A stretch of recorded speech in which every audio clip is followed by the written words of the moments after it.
understand you. And I said, well, okay, great, I'll slow down. They said, no, you don't understand, you need to speed up. All right, that's my joke. All right. So anyway, the interesting thing about research sometimes when you get out and start doing it yourself, you overlook in the beginning some of the things that later, when you're going back to it again, all of a sudden it pops. You say, gosh, these people were telling me something that I didn't even realize was going on. I had conducted a pilot study in one of the northwestern prisons, northwestern coastal prisons in 2011 and 12, and it was qualitative in nature, and I was looking at comparing how identity transforms in individuals in prison when they experience religious conversion. And I compared two groups, Islam and Christianity. It was not designed to be something that I could make generalizations about, but I just wanted to understand that comparison because I wasn't finding anything in the literature. And so, over the last year or so, I got to reading back through all my narratives time and time again, and all of a sudden, I said, guys, these people are telling me something about reentry. Because most of them had been in prison before. They were either at least recidivist once, and sometimes more than that. They all showed indications of transforming their identities more pro-socially. Yet, in each instance, they said, well, we've gone through this before, we get outside, and before long we're back doing the same things, and here we are back in prison again. So, it dawned on me, what are they telling me that's going wrong? And sure enough, as I went through the narratives, they were telling me all kinds of things about what happened, but I wasn't looking for that in the beginning. I was looking to see what was happening between their religious conversion and their identity. So what I want to do is just give you a really quick snap of what I found, and then I want to bring out, based upon that, what the individuals were telling about what went wrong in their reentry attempt into society and what brought them back. Again, this was a pilot study. So let's just take a look at a couple of things here right quick. Prisonization, you all know, you're under a lot of strain, you're under tension and so forth. You think about agony or whatever.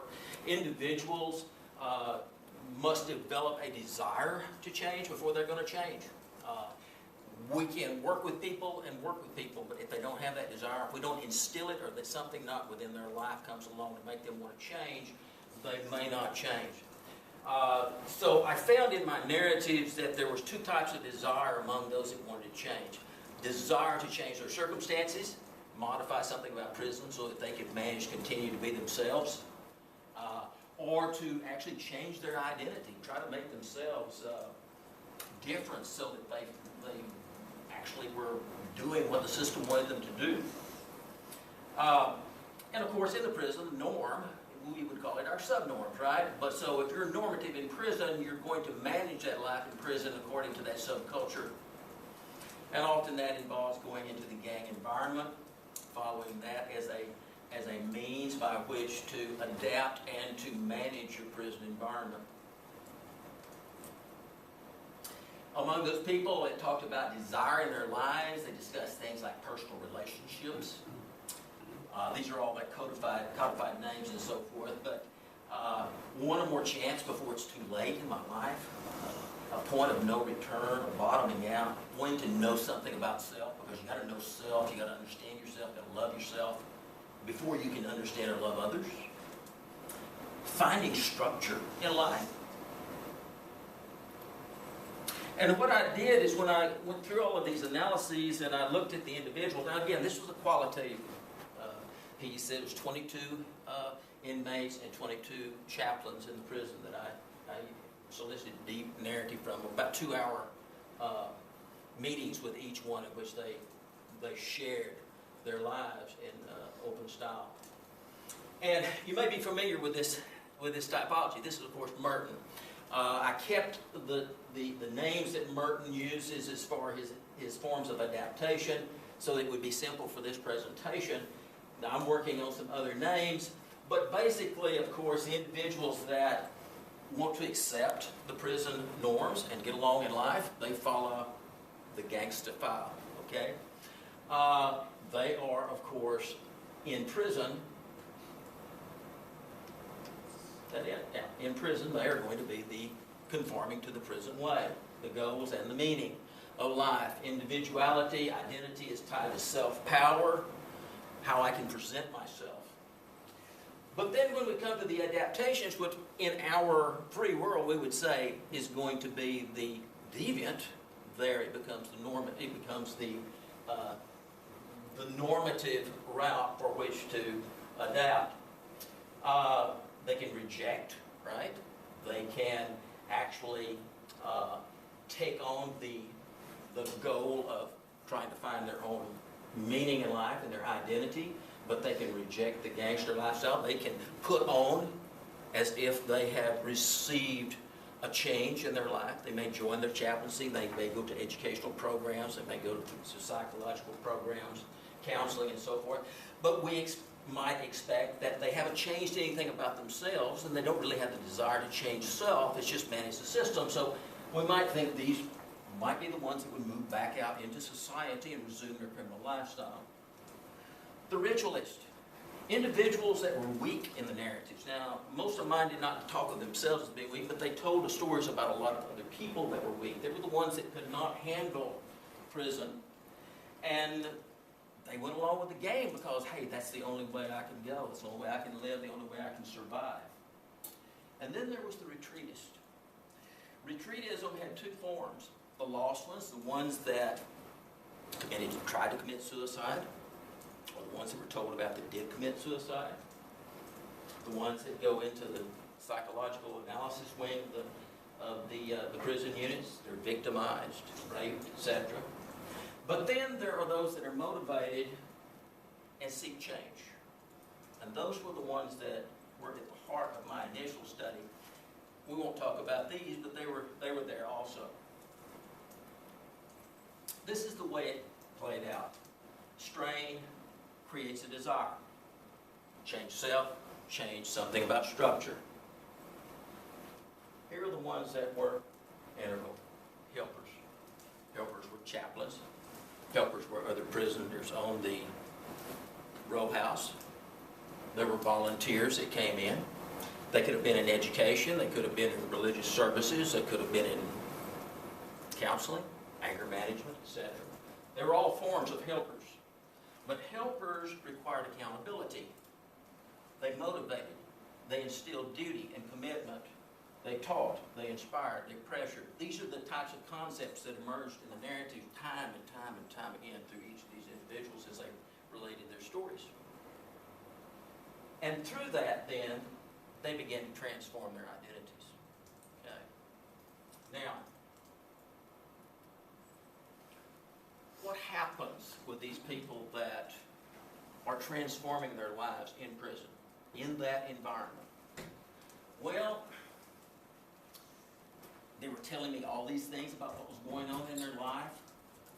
And when they were talking about, and this had to deal a lot with religion, and of course in religion, they talked about something called a box. A box creates structure. You can move about in it, but you still got your boundaries. And they talked about being watched. Everybody watches you, as you know, in prison, right? Guards watch you, administrators watch you, teachers watch you, the other prisoners watch you, the gang members watch you, right? You go into a gang in prison, blood in, blood out, they said. Guess what? When someone turned to religion, each one of these guys says, you know, I got out of the gang and they didn't make me shed blood. They said, I walked the line, I stayed straight, I did what I said I was going to do, and they respected me. But they said, the gang will always watch you because this time that you don't do what you say you're doing, in other words, you don't walk what you're talking, then there's going to be blood.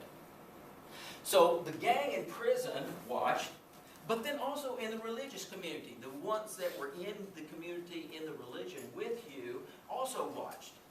And religion was like a box. It created parameters, structures by which to live your life. And while they were in prison, religion did this. They watched in a constructive way. In other words, like the helper a second ago, we won't back up, but they watched you. If you started falling back or whatever, they helped you. They were reintegrated. Right? Reintegrated. Supportive. Now, at the same time, they kept talking, but they, you know, everyone says, but you know, out in the world, and they give this other comparison. They said there's boxes. And they said people watch you. But guess what? Out in the world, all those discussions about what religion does, going into a religious community, employers, parole officers, etc., they watch it, but they said they don't watch you as constructively. It was almost like, hey, let's wait and see when you mess up. Or, yes, come into our church and come be with us and so forth, but we're going to watch you a little bit. And so there were exceptions, but overall, these kept emerging and coming out. And so these were just some things that popped out to me here. But if you don't believe the way we believe, you're going to hell. That's kind of the bottom line. Here was some specifics. They shut me out. This is from the ones that participate. They close people out. Like, you are so much different. They pushed back. My friend was in a church, and that caused the breakup or the division of the church because of an ex-con. So kind of like the bottom line here, and this was the exact quote, and I just had to put it in there. That is why 80% of the people are back in prison, is because they lack that love, so where do they go? And I think someone I overheard in the last lecture said they go back to everything they knew in that community. Well, they go back to multiple releases, right? They go back each time to their friends and so forth. And before long, they're hanging out with the same ones, doing the same things. And then they get picked up. And then they're right back in the system. So, we'll come back to that maybe. Here's the real issue that I wanted to discuss and leave you with. These guys, overwhelmingly, as I looked through all of them, I found about 5 themes start to emerge in different words. But conceptually, they talked about funding. They said there's got to be funding. Well, we all know that who gets hit first when there's a funding crunch? Prisons, education. Doesn't matter if it's free world education or prison education, right? Chaplaincy, all those things that are supportive of those that desire to change themselves, right? Those are important things, but they get hit. So funding, and of course, that's a no-brainer. We know money. That's not big. We would hope they would say that.